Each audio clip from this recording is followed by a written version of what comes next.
வணக்கம், சுமதி சமையல். இன்றைக்கி பார்க்க போகிறது என்னென்னா கோவக்காய் வறுவல் செய்கிறோம். முன்னாடியே வெங்காயம் தக்காளியெல்லாம் போட்டு ஒரு வறுவல் செஞ்சுருக்கேன். இப்போ இது அதெல்லாம் போடாமல் செய்கிறோம். எப்படி செய்யலாம்னு பார்க்கலாம் வாங்க. கடலைப்பருப்பு கொஞ்சம் போட்டுக்கலாம். இது ஒரு மசாலா ரெடி பண்ணுறதுக்காக போடுறேன். 1 ஸ்பூன் கடலைப்பருப்பு போட்டிருக்கேன். ஒரு மிளகாய் போட்டுக்கிறோம். ஒரு 1/2 ஸ்பூன் ஜீரகம் போட்டுக்கிறேன்.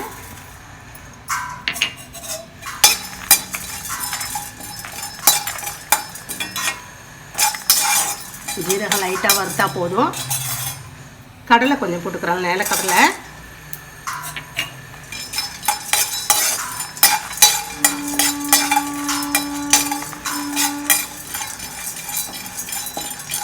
போதும். ஜீரகத்தை ரொம்ப கறியை விட வேண்டாம்.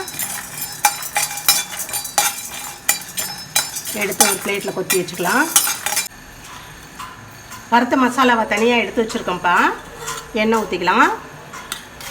கொஞ்சம் அதிகமாக எண்ணெய் ஊற்றிக்கங்க. பூண்டு போட்டுக்கலாம்.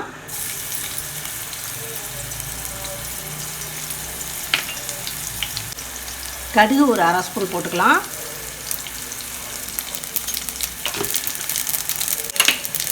உளுந்து கொஞ்சம் போட்டுக்கலாம்.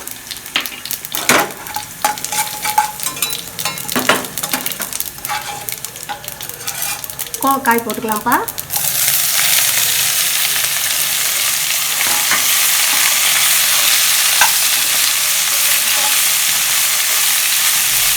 இதை நல்லா அப்படியே வணக்கிக்கிட்டே இருக்கணும். தண்ணியெல்லாம் தெளிக்க வேண்டாம்.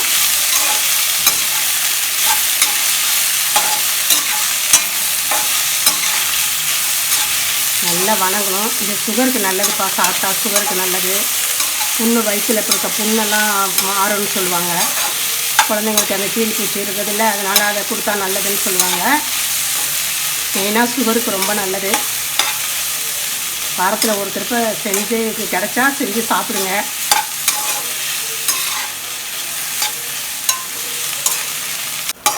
தண்ணி ஊற்றாமல் அப்படியே வணக்கிக்கிட்டே இருக்கணும்.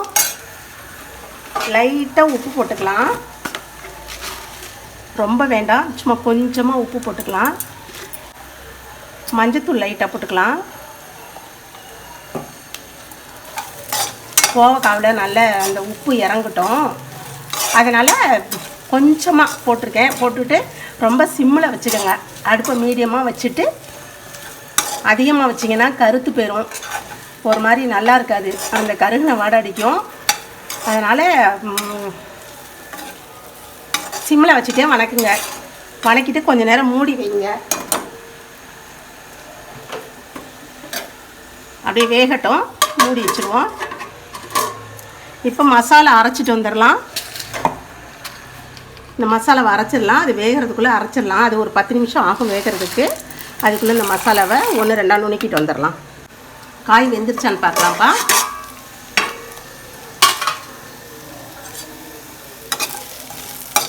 நான் 2 திருப்ப பெரட்டி விட்டுட்டேன். தண்ணி ஊற்றாமே நல்லா வேக வச்சுக்கணும். இது மாதிரி பொடிசாக அரிஞ்சிங்கன்னா சீக்கிரம் வெந்துடும். அவ்வளோதான். இப்போ நல்லா ஒரு 3/4 பதம் வெந்துருச்சு. மிளகாத்தூள் போட்டுக்கலாம். உங்கள் காரத்துக்கு தகுந்த மாதிரி போட்டுக்கோங்க. நான் ஒரு 1/2 ஸ்பூன் போட்டிருக்கேன்.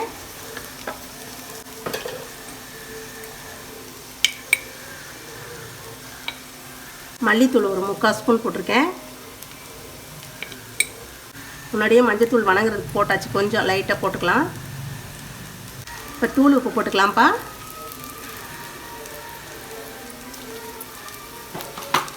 கல் உப்பு அந்த கோவக்காய் வேகையில் தண்ணி வரும், அதனால் அந்த கல் உப்பு முன்னாடி கொஞ்சமாக லைட்டாக போட்டு விட்டேன்.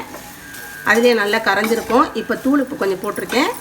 இந்த மசாலா நல்லா வாடை போகிற வரலையும் ஒரு வணக்கிக்கலாம். நம்ம மூடி வைக்க வேண்டாம். நல்லா மசாலா வாடையெல்லாம் போயிடுச்சுப்பா. ரொம்ப கொலன்னு வேகக்கூடாதுப்பா.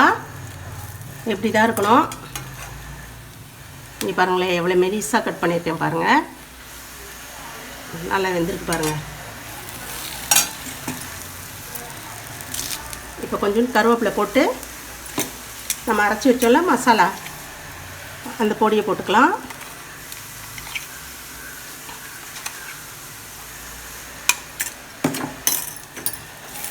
தேங்காய் போடலப்பா நான், அதுக்கு பதிலாக தான் இந்த பொடி கடலையெல்லாம் வறுத்து போட்டிருக்கேன். இந்த பொடி போட்டு செஞ்சால் நல்லாயிருக்கும், அதனால் இது போட்டிருக்கேன். போட்டு இறக்கி வச்சுக்க வேண்டியதான், அவ்வளோதான், முடிஞ்சிருச்சு.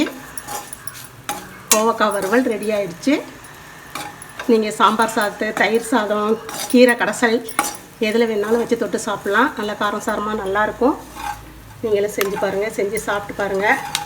சாப்பிட்டு பார்த்துட்டு கமெண்ட் பண்ணுங்கள், லைக் பண்ணுங்கள், சப்ஸ்கிரைப் பண்ணுங்கள்.